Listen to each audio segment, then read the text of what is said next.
अगर हमें संपन्न बनना है, संपूर्ण बनना है, तो सबसे पहला कदम है अशरीरी बनना, विधेयी बनना, निराकारी बनना।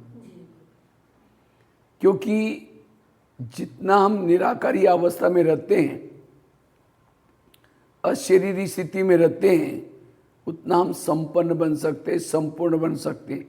क्योंकि इस अवस्था में रहने से आत्मा तृप्त बन जाते, भरपूर बन जाते हैं। कुछ भी पाने का, कुछ देखने का, कुछ भी सुनने का ख्याल नहीं चलता। जब हम आत्मा अशरीरी स्थिति में रहते हैं, विधेयी स्थिति में रहते हैं, निराकारी स्थिति में रहते हैं, निरंतर बाबा याद रहता है। बाबा को याद करने का बहुत अच्छा सहज तरीका है, अशरीरी बनो, विधेयी बनो। जिसको आज ही बाबा ने कहा कि करंट लेने के लिए विधि पूर्वक याद, तो योग की विधि है पहले आत्माभिमानी बनो। जब हम आत्माभिमानी बनेंगे तब हमारा योग लगेगा। इसलिए आत्माभिमानी बनना ये योग के लिए बहुत जरूरी है। ब्रह्मा बाबा संपन्न बने, दादिया संपन्न बनी, तो बाबा ने क्या पुरुषार्थ किया? बाबा ने अशरीरी बनने का, निराकारी स्थिति में रहने का, विधेयी स्थिति में रहने का पुरुषार्थ किया। क्योंकि इस स्वरूप में रहने से, इस अशरीरी स्थिति में रहने से हमारे आंखें खुली हैं, कान खुला है, देखते भी न देखने की अवस्था रहेगी। जब आत्मा इस स्वरूप में रहती है, अशरीरी, विधेयी, निराकारी, उसको किसी की भी कमियां, कमजोरियां दिखाई नहीं पड़ती, किसी के भी दोष दिखाई नहीं पड़ते, सब अच्छे नजर आते। जब इस स्वरूप में हम टिके रहते हैं, अशरीरी, विधेयी स्थिति में रहते हैं, उस समय आत्मा से वाइब्रेशन फैलते हैं और इसी वाइब्रेशन से वायुमंडल बन जाता है। जिसको आज बाबा ने वरदान में कहा, वाचा सेवा करने में क्या, वो सेवा करने में कितना समय खर्च हो जाता है, लेकिन ये मनसा सेवा, तो मनसा सेवा कौन कर सकता है? जो अशरीरी स्थिति में रहता है, विधेयी स्थिति में रहता है, निराकारी स्थिति में रहता है। क्योंकि इस स्वरूप में रहने से वाणी में बल आता है, दृष्टि में बल आता है। जब आत्मा इस स्वरूप में टिके रहते हैं, अशरीरी, विधेयी, निराकारी, हमारे चारों ओर गुण और शक्तियां रहती, हमें अपने आप सहन शक्ति हमारे अंदर आती है। क्योंकि आत्मा के स्वरूप में, निराकारी स्वरूप में रहने से हमें अति इंद्रिय सुख मिलता है। और जिस आत्मा को ये सुख मिलता है, कोई अपमान करे, निंदा करे, ग्लानि करे, उसकी कोई फीलिंग नहीं होती। कहते छोड़ो, जाने दो, बस मुझे बहुत आनंद आ रहा है। अपने आप सहन शक्ति आती है, धैर्यता आती है, सत्यता आती है, सारे गुण और शक्ति का आधार है निराकारी अवस्था में रहना, अशरीरी स्थिति में रहना, विधेयी स्थिति में रहना। जितना हम निराकारी स्थिति, अशरीरी, विधेयी स्थिति में रहते हैं, हमारे अंदर क्षमा का भाव, दया का भाव, अपकार पर उपकार करने का भाव आता है। इस अवस्था को कहते हैं बाप समान स्थिति। बाप समान, बाबा कैसा है? दया करता है, क्षमा करता है, अपकार पर उपकार करता है। क्यों? बाबा निराकारी अवस्था में टिका रहता है। इसी तरह हमें भी निराकारी अवस्था में रह करके बाप समान बनना है। और जो संगम युग में या बाप समान बनता है, क्षमा करता है, दया करता है, अपकारी पर उपकार करता है, वो सतयुग में कृष्ण के नजदीक आता है। यहाँ संगम युग में शिव बाबा के समान जितना बनता है, सतयुग में कृष्ण के नजदीक आता है। आज हमारे जीवन में बहुत सारे समस्या है। क्या समस्या है? योग ही नहीं लगता। और क्या समस्या है? सहन नहीं होता। और क्या समस्या है? मेरे किसी के साथ बनती नहीं है। ये सारी समस्याओं का कारण है आपका खुद का देहभान। देहभान वालों का किसी से नहीं बनेगा। देहभान वालों को सहन नहीं होगा। देहभान वालों का योग नहीं लगेगा। इसलिए सभी समस्याओं का समाधान करना ही इस अशरीरी स्थिति में रहो, विधेयी स्थिति में रहो। मुझे लगता है इस ज्ञान मार्ग का सबसे पहला लेसन है अशरीरी बनना, आत्माभिमानी बनना। दुनिया के शास्त्र इकट्ठे करो, ग्रंथ इकट्ठे करो, एक पहाड़ बन जाएगा भक्ति के सारी सामग्री को, घंटियां, मालाएं, ग्रंथ, एक पहाड़, बड़ा पहाड़ बन जाएगा। लेकिन इन चीजों से हुआ कुछ नहीं। दिन प्रतिदिन विकार बढ़ते रहे, दिन प्रतिदिन दुख बढ़ता गए। आखिर भगवान को इस धरती पर आना पड़ा। आकर के पहला लेसन सुनाया, बच्चे तुम एक आत्मा हो। बस इस लेसन से सारी समस्या खत्म हो गई। ये पहला लेसन है। ये पहला लेसन सो अंत में, पहले दिन हमने सुना था आत्मा हूं, लेकिन अंत में उसकी अनुभूति करना है, आत्मा अनुभूति करना है। जब तक जो आत्मा अनुभूति में नहीं रहेगा, आत्माभिमानी में नहीं रहेगा, तब तक विकार जीत, संस्कार जीत, माया जीत नहीं बन सकता। अगर कोई मुझे माया वार करते हैं, विकार वार करते हैं, ये मेरे अंदर का देह भान है। देह भान वालों को विकारों के वश हो जाता है, माया के वश हो जाता है। जैसे बिल्डिंग बनाई जाती है, जितना खर्चा ऊपर उतना खर्चा नीचे।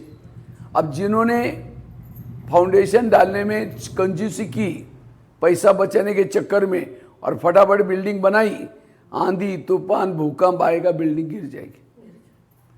इसी तरह हमारी 84 जन्म की बिल्डिंग बन रहे, 84 जन्म की। तो 84 बिल्डिंग को मजबूत करने के लिए ये आत्मा का फाउंडेशन मजबूत चाहिए।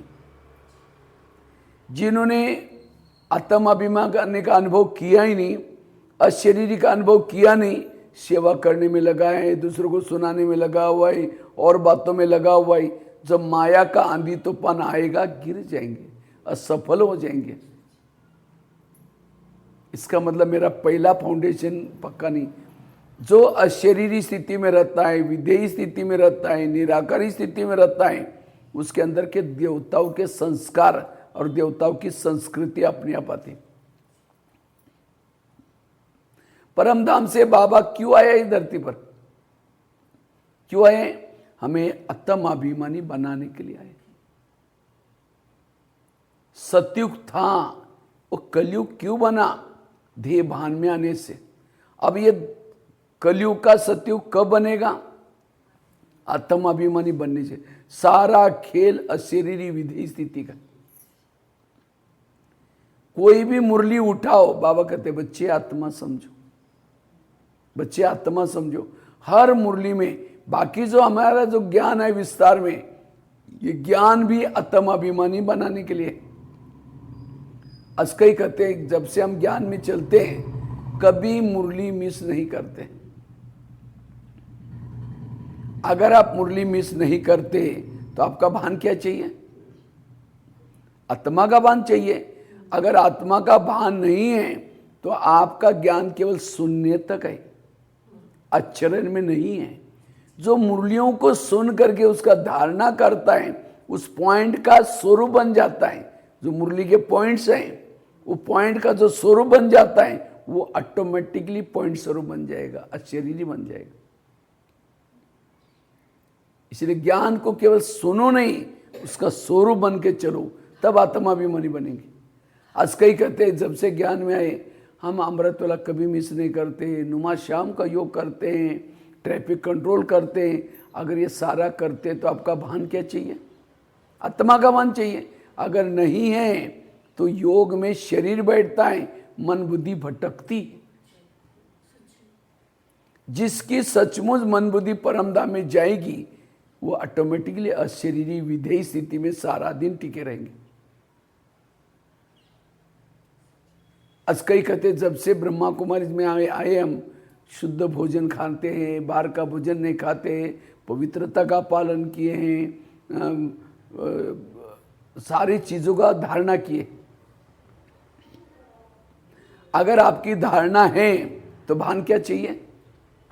आत्मा का भान चाहिए। अगर आत्मा का भान नहीं है, धारणा दिखावटी है, नाम मान शान के लिए, एक्चुअली धारणा नहीं है।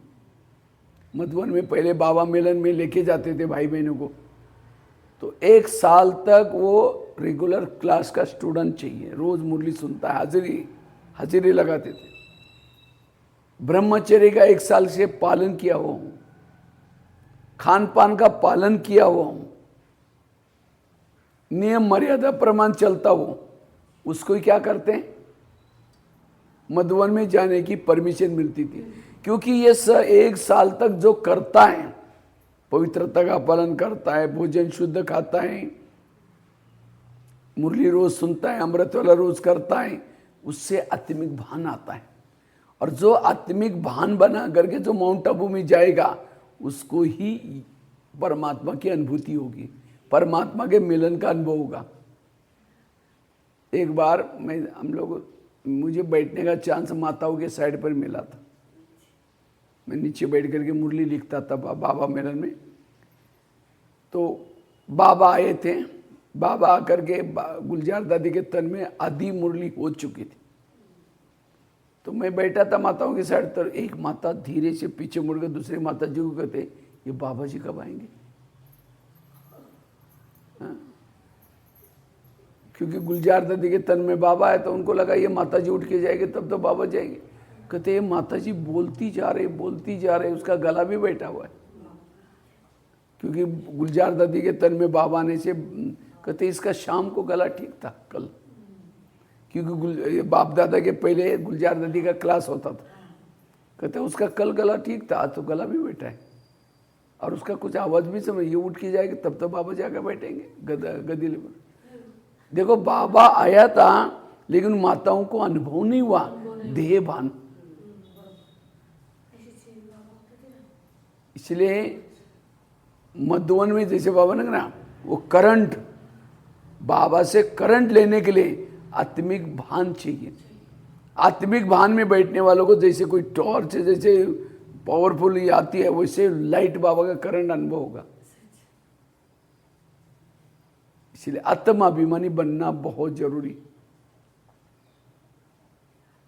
जितना आत्माभिमानी स्थिति में रहेंगे, जैसे एक बड़ा सा चुंबक है, बहुत बड़ा चुंबक है, चुंबक के सामने लोहे के टुकड़े डालो तो क्या हो जाएगा? खींच लेगा। इसका मतलब चुंबक बड़ा अच्छा है। लेकिन लोहे के टुकड़ों को एक बड़ा सा कपड़ा लेकर के, कपड़े का थान लेकर के, उसके अंदर लपेट लपेट लपेट करके बड़ी सी गांठ बंद करके डालो, चुंबक के सामने रखो, खींचेगा? हिलेगा भी नहीं। इसका मतलब चुंबक खराब है? चुंबक अच्छा है, लेकिन हमने किस में डाला है? वो कपड़े के अंदर लपेटा। इसी तरह बाबा भी एक चुंबक है, सर्वशक्तिवान है, लेकिन बाबा के सामने हम देह बांध के कपड़े के अंदर लपेट करके बैठेंगे तो क्या अनुभव होगा? कोई हिलेगा भी नहीं। इसीलिए बाबा कहते हैं आत्मा समझ करके बैठो। जैसे हम मंदिरों में जाते हैं, चप्पल बाहर उतार करके फिर अंदर जाते हैं, इसी तरह हमें भी बाबा के पास बैठना है, ये चप्पल को उतार करके बैठना है।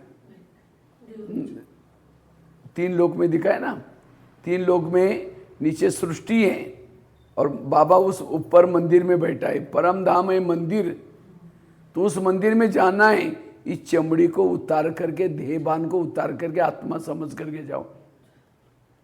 इसीलिए ये आत्मा का लेसन पक्का चाहिए। और जिसका आत्मा का लेसन पक्का है, अशरीरी स्थिति है, विधेयी स्थिति है, वो परमात्मा का मिलन का अनुभव कर सकता है। जैसे पहले जमाने में एक गांव में भूत रहते थे, लेकिन आजकल भूतों का नाम निशान खत्म हो गया, क्योंकि लाइट हो गई सभी तरफ, क्योंकि भूत डरता है लाइट से। इसी तरह इस शरीर में हमारा एक घर है, इस शरीर पे घर में द्वापर से लेकर के क्या हो गया, आत्मा की लाइट कम होती गई, डीम होती गई, और फिर उसके बाद काम का भूत आया, क्रोध का भूत आया, लोभ का आया, और हर एक का शरीर अब भूत बंगला बना हुआ है। किस समय कौन सा भूत जग जाएगा कोई भरोसा नहीं। इसलिए इस शरीर में घुसे हुए भूतों को भगाना है तो क्या करो? आत्मा का लेसन पक्का करो, आत्मा की लाइट जला कर रखो, क्योंकि लाइट, आत्मा की लाइट से भूत भाग जाएगा। इसीलिए बाबा हर मुरली में कहते हैं बच्चे क्या करो, आत्मा समझो, बच्चे आत्माभिमानी बनो। ये आत्माभिमानी स्थिति हमें कर्मातीत बनाएगी। आत्माभिमानी स्थिति हमें देह भान से परे कराएगी। इसलिए ये लेसन पक्का करना है। जैसे राम और रावण युद्ध करता है, राम क्या करता है, रावण का एक सिर काटता है, फिर दूसरा काटता है, फिर सिर तो कट जाते हैं, दोबारा जुड़ जाते हैं। आखिर राम परेशान हो गए, तो विभीषण जाकर के राम के कान में 2-4 बातें सुनाते हैं, ऐसा नहीं मरेगा, उसके नाभि में तीर लगाओ। और जब नाभि में तीर लगा रावण मर गया। इसी तरह हम भी 4 साल से, 10 साल से, 15 साल से विकारों के गले काट रहे। कभी काम का गला काटते हैं, दोबारा जुड़ जाता है, कभी क्रोध का काटते हैं, दोबारा जुड़ जाता है। तो आज आपके कान में सुना रहा हूं, जब तक रावण के नाभि में तीर नहीं लगाए, नाभि अर्थात देह भान, विकारों का, माया का नाभि है देह भान। देह भान से माया प्रकट होती है। सबसे बड़ा विकार है देहबान। काम बाद में, क्रोध बाद में, बाकी बाद में आते हैं, पहले देहबान में आते हैं। देहबान में आने से सारे विकार जागृत होते। इसीलिए आत्मा का लेसन पक्का करना जरूरी है। जितना आत्मा का लेसन पक्का करेंगे, माया जित बनेंगे।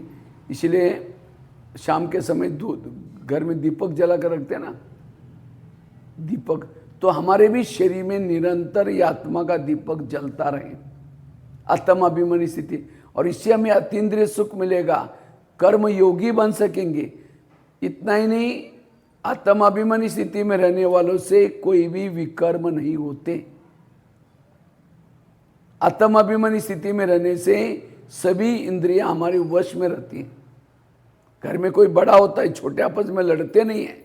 इसी तरह शरीर में आत्मा का भान रहने से सभी इंद्रियां अपनी अपनी ड्यूटी एक्यूरेट करते। इसलिए आत्माभिमानी बनो, अशरीरी बनो। ये संपन्न बनने का, संपूर्ण बनने का ये पहला है कदम। इसके बिना हम संपन्न और संपूर्ण नहीं बन सकते। इसे कर्म योगी बन सकेंगे, बैठ करके योग भी अच्छा लगेगा। और सारा दिन हमारा आत्मिक भान रहने से हम क्या खाया, खट्टा मीठा तीखा, मान अपमान निंदा स्तुति से परे रहेंगे।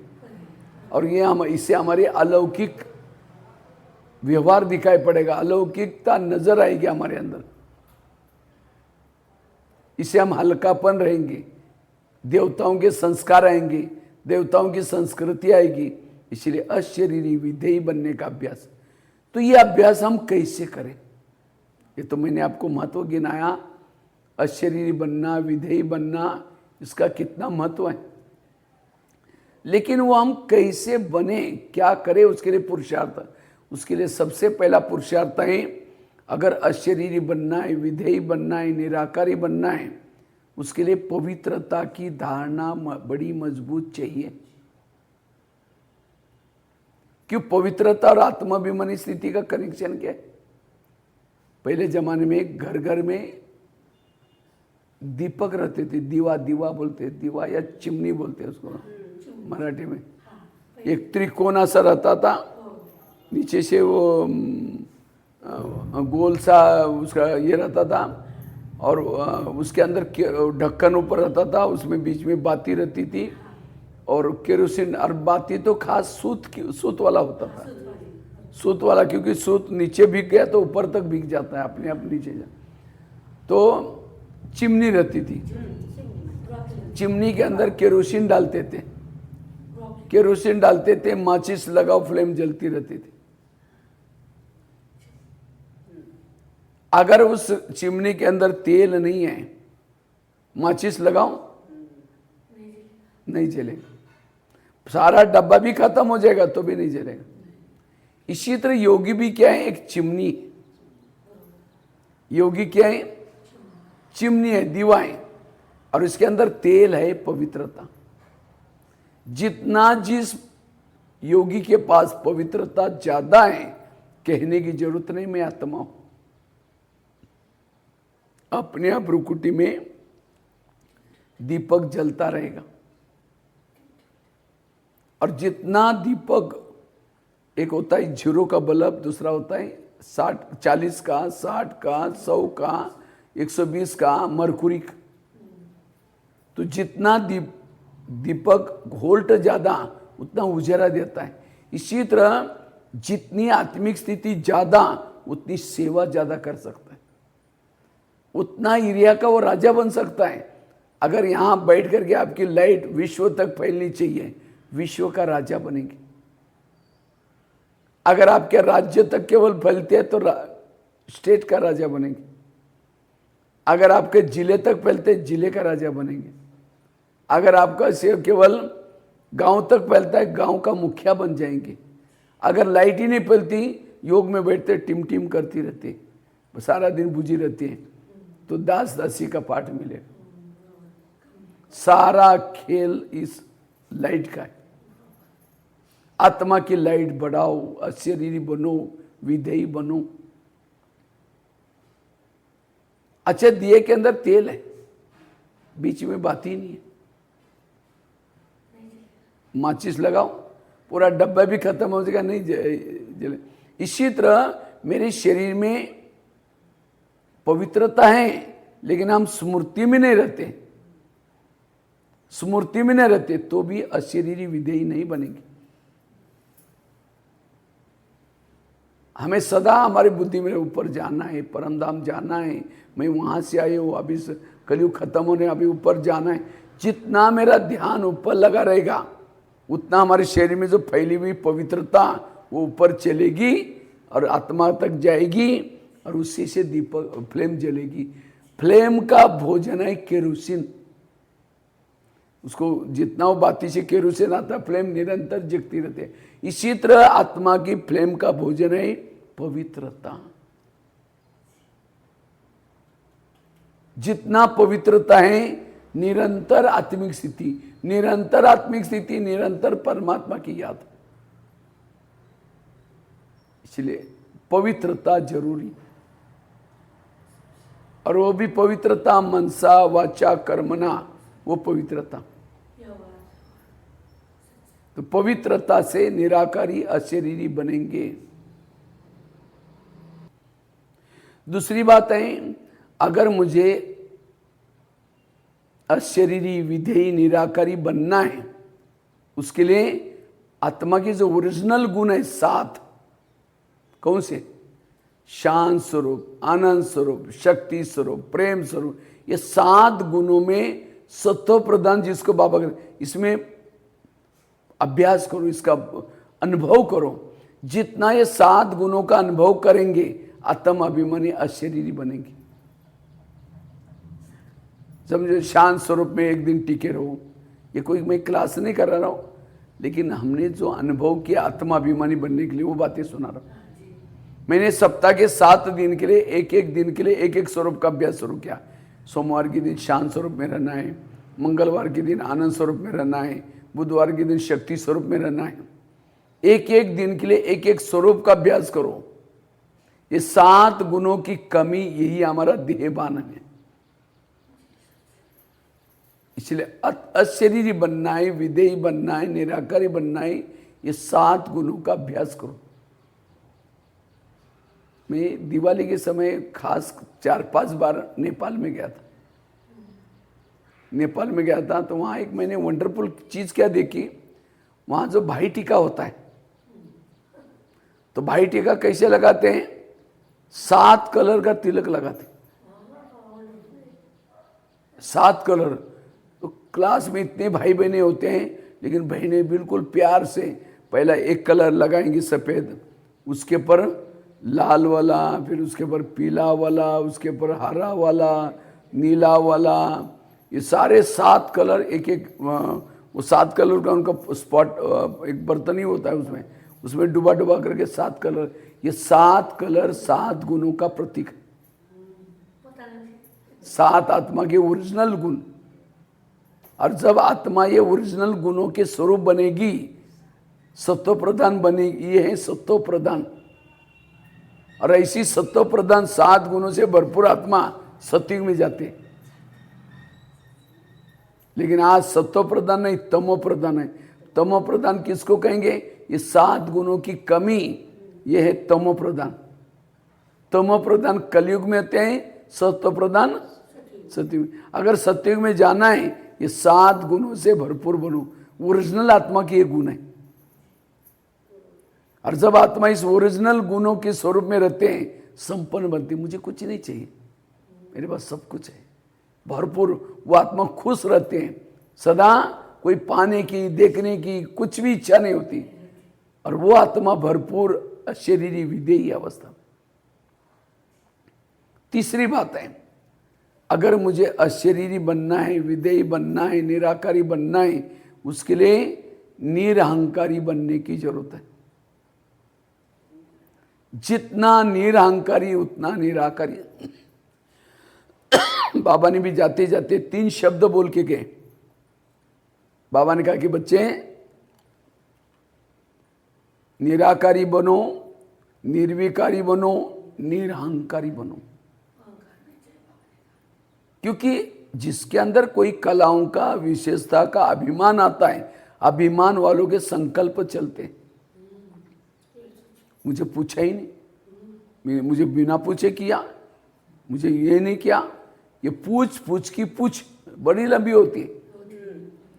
और जिसको ये अभिमान की पूछ है, वो सब त्रेतायुग में चले जाएंगे, सतयुग में नहीं आएंगे। क्योंकि पूछ वाले लोग कौन से युग में होते हैं?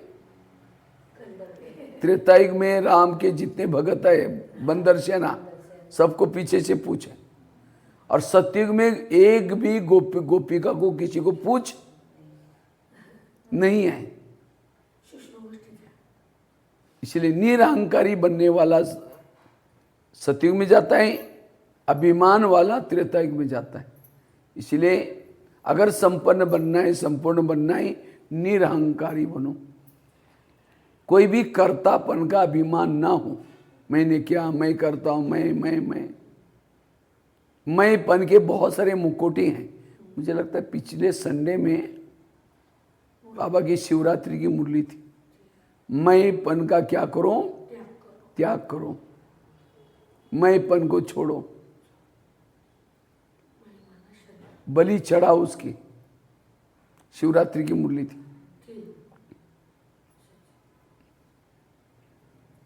इसलिए मैंपन वाला कभी भी निराकारी स्थिति, 2 प्रकार के मैं हैं। एक है असली मैं आत्मामय, दूसरा नकली मैं इंजीनियर हूँ, मैं डॉक्टर हूँ, मैं नेताजी हूँ, मैं पैसे वाला मैं। ये नकली मैं तो बहुत सारे मुकुटे, और उस मुकुटे के, झूठे मुकुटों को पहन करके जब चलेंगे, उस प्रमाण किसी ने पूछा नहीं, सम्मान नहीं किया, फीलिंग आती है मुझे पूछा ही नहीं, ये क्या समझता है, डिस्टर्ब हो गया। वो आत्माभिमानी कैसे बनेगा?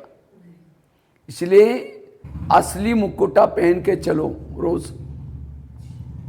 मैं आत्मा का मुकुटा पहन के चलो, उस समय कोई पूछा ना पूछा कोई फर्क नहीं पड़ेगा। वो निराकारी स्थिति में टिकेगा, अशरीरी स्थिति में टिकेगा, विधेयी स्थिति में रहेगा। इसलिए आत्म अभिमानी बनने के लिए अभिमान से मुक्त बनो, मैंपन से मुक्त बनो। और सारी दादियों ने हमें यही शिक्षा दी। मम्मा क्या कहती थी? हुक्मी हुक्म चला रहा है, कराने वाला करा रहा है। आज हमारी दादी ने क्या बोला? अभी दादी का महीना कल से चालू हो जाएगा, अगस्त महीना। दादियों ने क्या पक्का क्या कराया? दादी जान, गुलजार दादी, प्रकाशमन दादी, निर्मल वाणी, निर्मल स्वभाव, निर्मल भाव, निर्मल ये निर्माणता, इसी का पाठ पक्का कराया।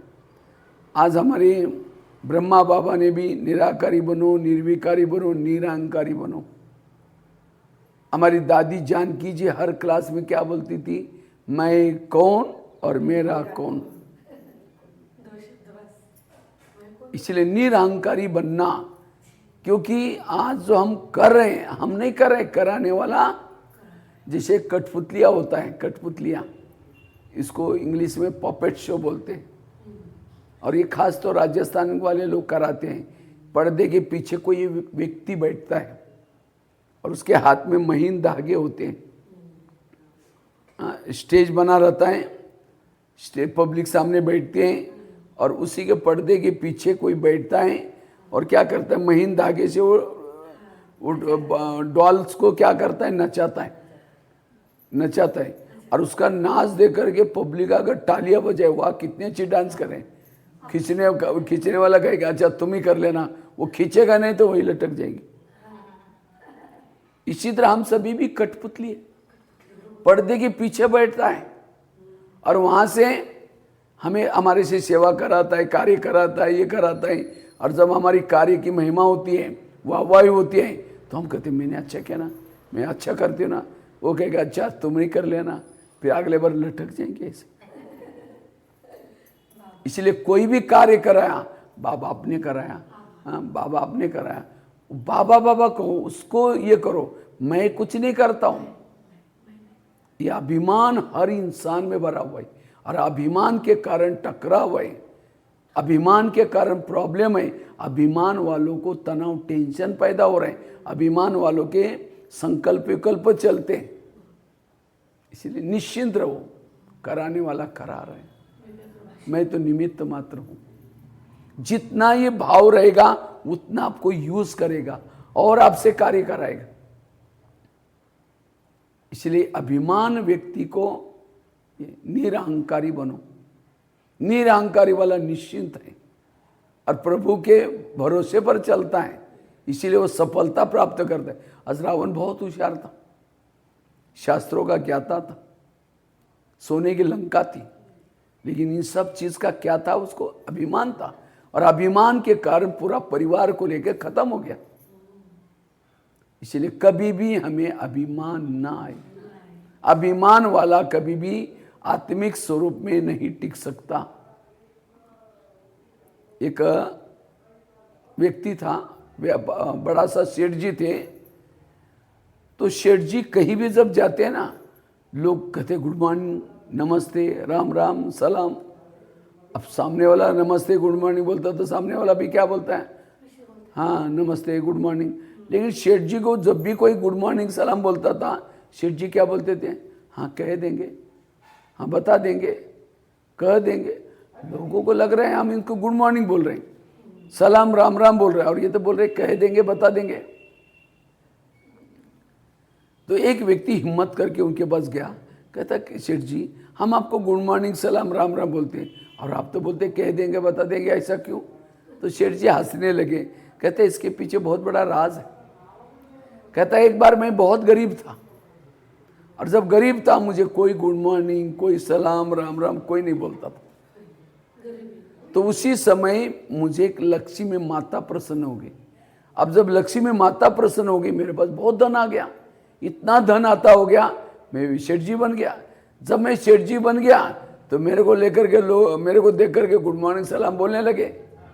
तो वास्तव में मुझे नहीं बोलते हैं, मेरे पास आई हुई लक्ष्मी को बोलते हैं। मैं तो वही गरीब आदमी हूं, इसीलिए मैं क्या करता हूं, जब भी कोई गुड मॉर्निंग सलाम राम राम बोलता है, मैं उसको गिनता हूं और गिन करके मेरे रूम में एक लक्ष्मी माता का फोटो है, शाम को जाकर उसको बोलता हूं, हे लक्ष्मी माता आज इतने लोगों ने गुड मॉर्निंग बोला, इतने ने सलाम बोला, इतने ने राम राम बोला। इसीलिए मैं कहता हूं कह देंगे बता देंगे, कह देंगे बता देंगे। इसी तरह आज हम भी क्या थे, अगर मेरी अपनी स्टोरी आपको सुनाई जाए, मैं वैसे तो मैं भी महाराष्ट्रियन हूँ, सांगली जिले में अटपड़ी तालुका में धनगर समाज में जन्म हुआ। 11 साल तक स्कूल नहीं गया था, एक बार कपड़े डाले फटे तक निकालते भी नहीं थे, 6-6 महीना स्नान भी नहीं करते थे, 2 शब्द किसी को बोल भी नहीं सकते थे। और 11 साल के बाद हमारे खेती से एक रोज बच्चा जाता था, तो मैं सोचे बच्चा रोज कहाँ जाता है, पीछे पीछे गया। एक मंदिर में स्कूल लगती थी, एक ही टीचर था, 7 कक्षा पढ़ाता था, इकट्ठी बैठती थी। तो मैंने टीचर को कहा सर मुझे भी पढ़ना है। टीचर ने मना किया, अब तो बड़े हो गए थोड़े पढ़ सकते हैं। मैंने कहा सर मेरे को कोई सर्टिफिकेट नहीं चाहिए, मेरी हाजिरी नहीं लगाना, मुझे क्या सीखना है। तो मेरी लगन दे करके टीचर कहता ठीक है कल से आऊँ। पहले दिन 5वीं कक्षा में बिठाया और कहा कि पहले को सुना कि तुम भी सुन लेना, दूसरे को। रोज जब जाना शुरू किया, घर वालों ने पूछा रोज तुम कहाँ जाते हो? मैंने कहा स्कूल में जाता हूँ। कहा कि स्कूल क्या होता है? हमने कहा उसमें पढ़ते हैं, नौकरी लगा, अपने पैसे ने नहीं जाना। मैंने कहा मैं बिना पैसे का पढ़ूंगा। कहा ऐसे जाना तो भले जाओ। 1 साल के बाद 6वीं में 7वीं में 7वीं कक्षा की बोर्ड की परीक्षा। और जब मैं क्या करता था, घर में तो पैसे नहीं मांगता था, लेकिन पार्टी पैसे तो चाहिए। तो मैं रोज़ सवेरे जल्दी उठता था, नीम के बीज इकट्ठे करता था, करंजी का एक पेड़ होता ना, उसके करंजी के इकट्ठे करता था, बबुल के पेड़ पर चढ़ के गम निकालता था, अपने पाँव पर खड़ा होकर के पढ़ाई किया। 7वीं कक्षा में बोर्ड की परीक्षा थी। तो टीचर ने कहा तुम डायरी पेन नहीं लाते, कल से नहीं आओ। अब सोचे क्या करेंगे, घर में तो मना किया है, चोरी भी नहीं करना है। रद्दी से पुरानी डायरी लाता था, पानी से धुलाई करके धूप में सुखा करके फिर लिखते थे। पहले स्याही से लिखा रहता था, स्याही वाला निकल जाता है। ऐसे करके पढ़ाई कर रहा था। 9वीं कक्षा में उसी डायरी में रद्दी के एक ब्रह्मा कुमारी का किताब मिला। वो कैसे अब परमात्मा आए हैं, सत्युग आने वाला है, इस सृष्टि परिवर्तन। तो मुझे बड़ा अच्छा लगा। मैंने उसके ऊपर एक पत्र लिखा, मुझे और किताबें भेजो। तो और किताबें आई, मेडिटेशन सीखा। तब तक मेरी 10वीं पूरी होगी। ITA का कोर्स किया। ITA का कोर्स करने के लिए बड़े शहर में गए, विटा में।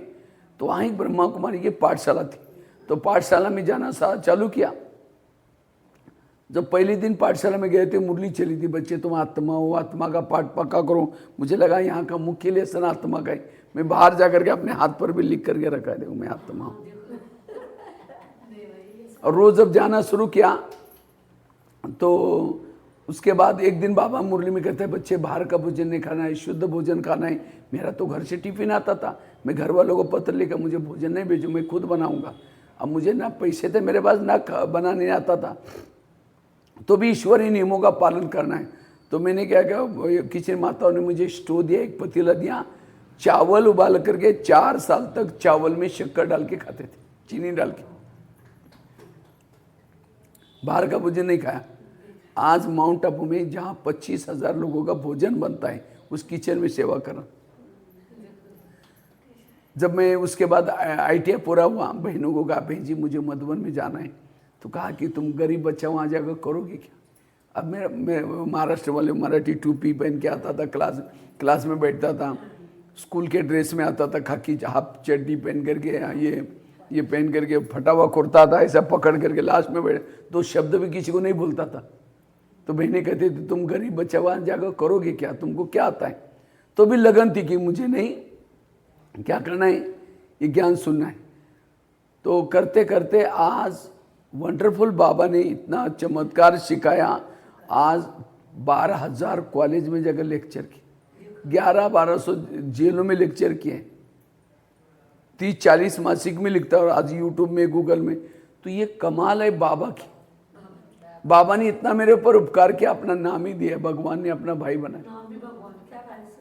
देखो, तो ये अगर मुझे अभिमान है मैं बहुत अच्छा करता हूँ, मैं नहीं, बाबा क्या करता है, किसी आत्मा को चुनता है और उसके अंदर बहुत सारी कला विशेषता भरता है। तो ये कला विशेषता प्रभु की देन है, ये मेरा नहीं है। इसलिए अभिमान की चीज़ का नहीं। तो आज डायमंड हॉल में हम लोग क्लास कराते हैं, और यहाँ कितने लोग बैठे, 4-5 लोग बैठे। हाँ, ये लगता है कि अभी अरे कितने भी हो, हमें क्या बाबा का ज्ञान है सुनाना है। यही अगर थोड़े 4-5 भी अगर सत्युग में जाएंगे, कितना बड़ा ये आएगा। इसलिए निरहंकारी बन करके रहना, तब आत्माभिमानी बनेंगे। तीसरी चीज, चौथी बात है, अगर मुझे निराकारी अशरीरी बनना है, विधेयी बनना है, उसके लिए यथार्थ हमारा योग चाहिए। आज की बमुरली में भी था, करंट मिलने के लिए यथार्थ योग।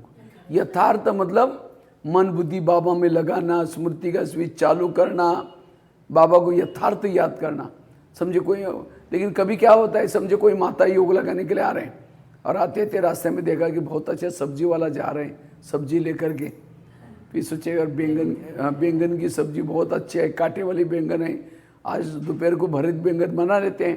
पहले सोचे कि योग करेंगे, मुरली सुनेंगे, जाते समय लेके जाएंगे। फिर यहाँ करके बैठे, लाल लाइट चल रहा है, गीत बज रहा है, शुरू करेंगे मैं आत्मा हूँ, शांत स्वरूप हूँ, शक्ति स्वरूप हूँ। फिर सोचे अरे झोला तो लाए नहीं, थैला तो लाए नहीं, सब्जी कैसे लेके जाए। फिर कहेंगे ठीक है, उसके पास तो प्लास्टिक का झोला तो होगा ही। फिर कहेंगे मैं आत्मा हूँ, शांत स्वरूप हूँ। फिर सोचे गैस के ऊपर जो दूध रखा था उसको गर्म, गैस कम किया था, यहाँ आने के चक्कर में बंद किया, कम किया या बंद किया, चलो कोई बुझा देगा, मैं आत्मा हूँ, शांत स्वरूप हूँ।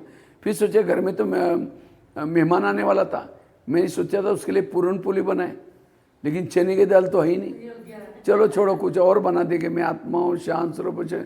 लाल लाइट की सफ़ेद लाइट होगी, योग का टाइम। सामने वाला बैठने वाला सोचता है वाह इन्होंने आधा घंटा योग किया, लेकिन इनका योग कहाँ लगाए, पूरन पोली वाला योग या सब्जी वाला योग, बाबा वाला योग। अगर ऐसा योग करेंगे तो आत्मिक स्थिति कैसी बनेगी। जैसे मोबाइल को चार्जिंग में लगाया, कैसे लगाते हैं, प्लग के पास लाकर रखते हैं, दोनों तारे डालते हैं, स्विच चालू करते हैं, उसके बाद तारों को डालते रहते हैं, निकालते रहते हैं। नहीं, 1 घंटा तक उसको क्या करते हैं, ऐसे पड़े तारों को डाल करके पड़ा रहता है, स्विच चालू करके, तब बैटरी क्या होती है मोबाइल की। इसी तरह आत्मा की बैटरी को चार्ज करने के लिए हमें भी अपने शरीर पे मोबाइल को सेंटर पर लाना, स्मृति का स्विच चालू करना, मन बुद्धि के तार बाबा में लगाना, उसको डालना निकालना। नहीं तो हम कितना बार डालते और निकालते हैं, कैसे डालते हैं बताना, ये सब्जी याद आ रही, ये याद आ रहे, कितना है। इसलिए योग विधि पूर्वक करो। जो योग विधि पूर्वक करता है वही अशरीरी विधेयी आत्मिक स्थिति में रहता है। ये 5वीं धारणा है। पहली बताई पवित्रता की धारणा, दूसरी बताई 7 स्वरूपों का अभ्यास, तीसरी बताई निरंकारी स्थिति, चौथी बताई विधि पूर्वक योग। ये 5वीं धारणा है। अगर मुझे अशरीरी बनना है, विधेयी बनना है, निराकारी बनना है, सोमानों के अभ्यास करो। जितना सोमान में रहेंगे निराकारी अशरीरी विधेयी स्थिति आएगी। बाबा ने बहुत सारे सोमान दिया, तुम शिव शक्ति हो, तुम पवित्रता की देवी हो, कम कलब कलब की विजय आत्मा हो, कितने सारे सोमान दिए। जितना उस सोमान में रहेंगे आत्मिक स्थिति बनेगी। और याद रखना हर विकारों के सोमान अलग अलग है। हर विकारों के सोमान, समझो आपको क्रोध आए और उस समय कहो कि मैं मास्टर सर्वशक्तिमान, और क्रोध आएगा। क्रोध वाले सोमान क्या है, मैं शांत स्वरूप हूँ, शांति सागर की संतान हूँ, शांति धाम की निवासी हूँ। जैसे हर बीमारी की दवाई क्या होते हैं, अगर सिर दर्द आए, पेट दर्द की दवाई खाओ, कोई फर्क नहीं, मतलब वही हुआ। इसी तरह जैसे डिस्पेंसरी में हम जाते हैं तो क्या बोलते हैं, पेट दर्द की दवाई, या कहते हैं आपके पास जितनी टैबलेट एक एक दे दो, अब लेकर खा लो तो क्या हो जाएगा। इसी तरह मुरली भी एक डिस्पेंसरी है और हम सभी पेशेंट है। हमारे अंदर काम की, क्रोध की, लोभ की, कई अलग बीमारी। तो मेरी कौन सी बीमारी प्रॉब्लम, वही पॉइंट मुरली से उठाना, यह है मुरली सुनने का तरीका, और तब वो बीमारियां खत्म होगी। इसलिए अशरीरी बनने के लिए, विधेयी बनने के लिए सोमानों के अभ्यास 5वीं बात है। 6ठी बात है संकल्प को कम चलाओ, संकल्प को पॉजिटिव चलाओ, संकल्प समर्थ चलाओ। ये आत्मा और कोई चीज नहीं, जिसके संकल्प समर्थ, पॉजिटिव, सकारात्मक, वो आत्माभिमानी बनता है। इसलिए आत्माभिमानी बनने के लिए संकल्प हमारे समर्थ, पॉजिटिव चाहिए। व्यर्थों से मुक्त बनने की अवस्था चाहिए। नहीं तो मराठी में कहा होता है ना, आंधळे दळत्याने कुत्रे। हम अमृतवेला करते हैं, मुरली सुन लेते हैं, पवित्रता की धारणा कर लेते हैं, और सारा दिन निगेटिव सोचते हैं, ये ऐसा क्यों हुआ, इसने ऐसा क्यों किया, यह जितना कमाया खत्म। इसलिए पॉजिटिव। एक शिष्य था, भगवान के गुरुजी के पास जाता है, कहता है गुरुजी मैं बहुत भक्ति करता हूँ, दान करता हूँ, पुण्य करता हूँ, लेकिन मुझे कुछ अनुभव नहीं हो रहा है। ना आत्मा अनुभव, ना शांति का अनुभव, ना सुख का अनुभव। तो गुरुजी हंसने लगे, कहते बात तो सही है। कहता है 3-4 दिन पहले मैं बगीचे में बैठा था, गुरुजी कहते हैं, और उस समय मेरे पास 5-6 युवा आए। उन युवाओं को प्यास लगी थी, तो गुरुजी ने कहा सामने कुआं है, वहाँ बगीचे में कुआं है, वहाँ जाओ, वहाँ बाल्टी है, रस्सा है, पी के चले जाना। तो 5-6 युवा वहाँ चले गए। उन्होंने बाल्टी को रस्से से बांधा, कुएं में छोड़ा, पानी खींचा, पानी नहीं मिला। दोबारा फिर बाल्टी डाली, फिर खींचा, नहीं मिला। तीसरी बार, चौथी बार, उन्होंने 10-12 बार बाल्टी डालते रहे, पानी खींचते रहे, पानी नहीं मिला, छोड़ के चले गए, पैसे गए। बाल्टी थी, कुआं था, कुएं में पानी भी था, रस्सा भी था, फिर भी पानी नहीं मिला, क्योंकि बाल्टी को छेद था। वो बाल्टी कैसी थी? छेद वाली। इसी तरह वो तो कुएं के पास गए, हम कहाँ हैं? सागर के पास। अगर हमारे पास बाल्टी भी है, मन है बाल्टी, बुद्धि है रस्सा, मेहनत भी करते हैं, अमृत लौटते हैं, यहाँ आते हैं, मधुवन जाते हैं, लेकिन मन रूपी बाल्टी को छेद है, निगेटिव वेर सोचने की आदत है, ना आत्मा अनुभव, ना परमात्मा अनुभव। इसलिए अपने मन के छेद को बंद करो, व्यर्थों से। बाबा ने टोटल जो ब्रह्मा कुमारी का ज्ञान दिया है, कर्मों का ज्ञान, ड्रामा का ज्ञान, जो हुआ अच्छा, ये सारा ज्ञान मन को चुप रखने के लिए। इतना सारा ज्ञान है तो भी हम कहते वंडरफुल है, ये ऐसा क्यों करता है, इसने ऐसा क्यों किया। इसको ज्ञानी थोड़ी कहेंगे, अज्ञानी कहेंगे। इसीलिए संकल्प समर्थ पॉजिटिव वो अशरीरी विधेयी बन सकता है। जिसके संकल्प निगेटिव व्यर्थ, उसका मन भारी होता है, भारी मन ऊपर कैसा जाएगा। इसलिए व्यर्थों से मुक्त बनो, यही छठी धारणा। पहली बताई, पवित्रता की धारणा से अशरीरी विधेयी बनेंगे। दूसरी बताई, 7 स्वरूपों का अभ्यास, शांत स्वरूप, आनंद स्वरूप, शक्ति स्वरूप, अशरीरी विधेयी बनेंगे। तीसरी धारणा, निरंकारी बनने से निराकारी अशरीरी विधेयी बनेंगे। चौथी धारणा, यथार्थ याद करने से अशरीरी विधेयी स्थिति निराकारी आएगी। पांचवी कौन सी बताई? सोमानों के अभ्यास करने से निराकारी अशरीरी विधेयी बनेंगे। छठी कौन सी बताई? समर्थ पॉजिटिव संकल्प चलाने से अशरीरी विधेयी अवस्था बनेगी। सातवां एक छोटा सा अभ्यास है, बाबा ने पहले लेसन में सुना है। शरीर तुम्हारी क्या है? गाड़ी है, और आत्मा उसका क्या है? ड्राइवर है। जैसे गाड़ी का ड्राइवर सारा दिन गाड़ी को घुमा करके रात को कहाँ लगाता है, दिखा ना ये चित्र में, शरीर गाड़ी है, आत्मा उसका ड्राइवर है। जैसे गाड़ी का ड्राइवर सारा दिन गाड़ी को घुमा करके कहाँ रात को रखता है?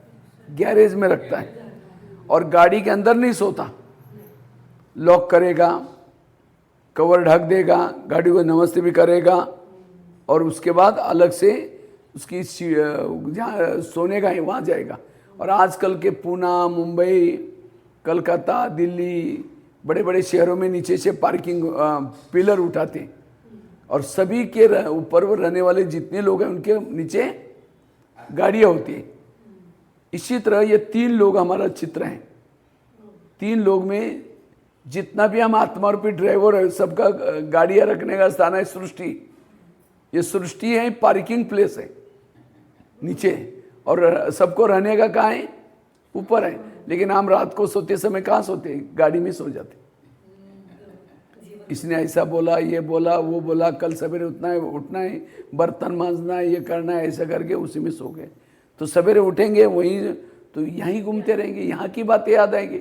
इसलिए हमें रोज रात को सोते समय, जैसे ड्राइवर क्या करता है, गाड़ी को गैरेज में लगाता है, कवर ढकता है, तो हमें भी बेडशीट कंबल डाल दिया, शरीर को बेड पर लगा दिया, बेडशीट कंबल डाल दिया, और एक जैसे हमारे गैरेज में ही फरिश्ता का ड्रेस रखा हुआ है नाइट ड्रेस पहनने के लिए, तो वो ड्रेस पहन लिया और साक्षी करके उसको गाड़ी को नमस्ते भी करो।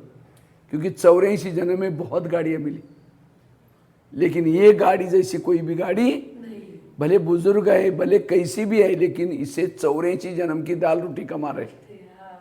इसलिए गाड़ी को नमस्ते करके लिफ्ट या सीढ़ी से ऊपर जाओ, अव्यक्त वतन की बेल बजाओ, ब्रह्मा माँ ने दरवाजा खोला, समाचार सुनाओ और उसके बाद बाबा के गोदी में सो जाओ।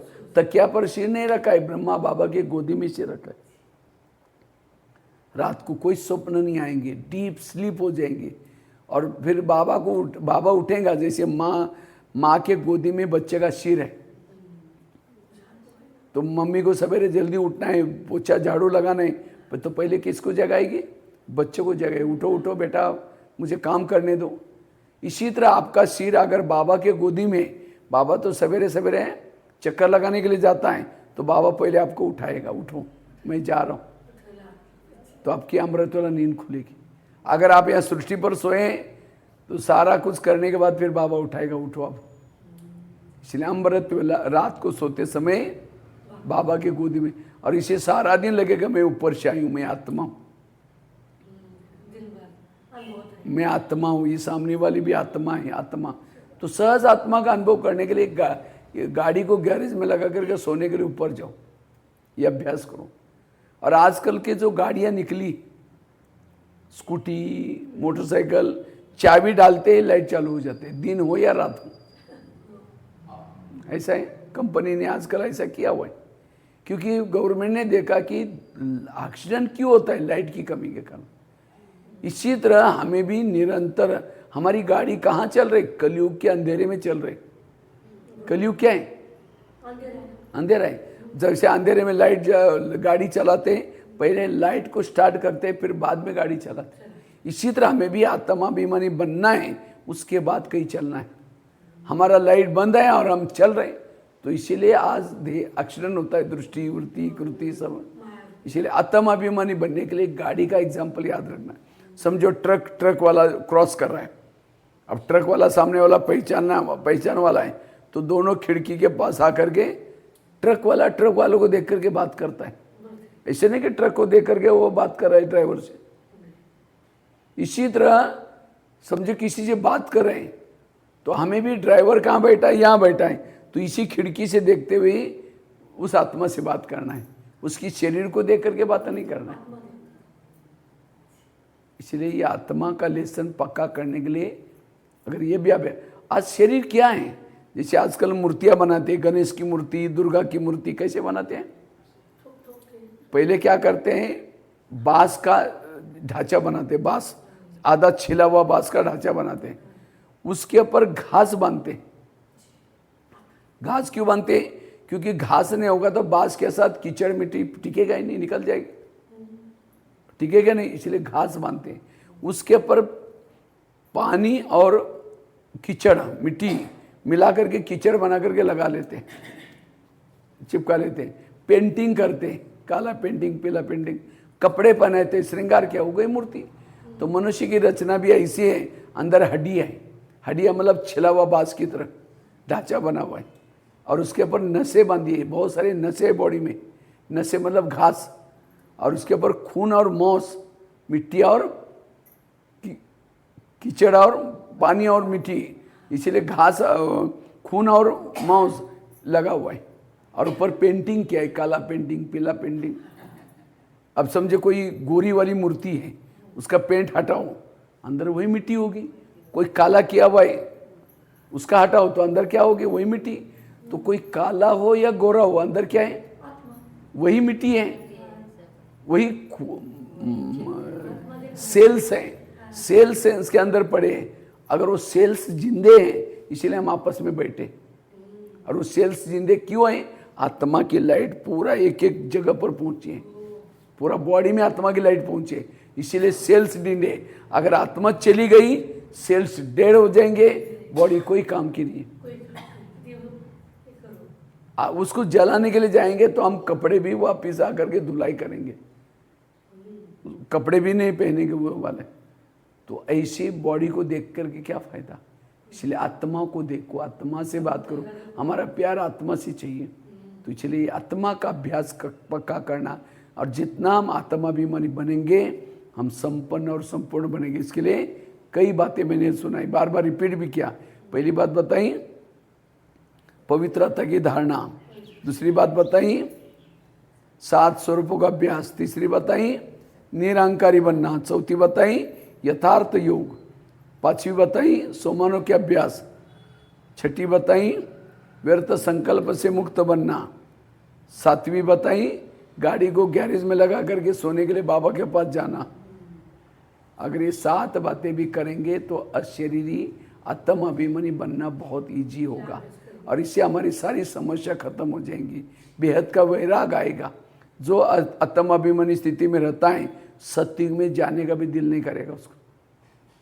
यही सब कुछ अच्छा दिखाई पड़ेगा। नज़र बदलो तो नज़ारे बदल जाएंगे। अगर हमें कोई कमियां कमजोरियां दिखती है, हमें ध्येय बांध के चश्मे से देख रहा हूँ, आत्म अभिमानी की चश्मे से देखो, सब कुछ अच्छा दिखाई पड़ेगा, ना डर लगेगा ना भय लगेगा।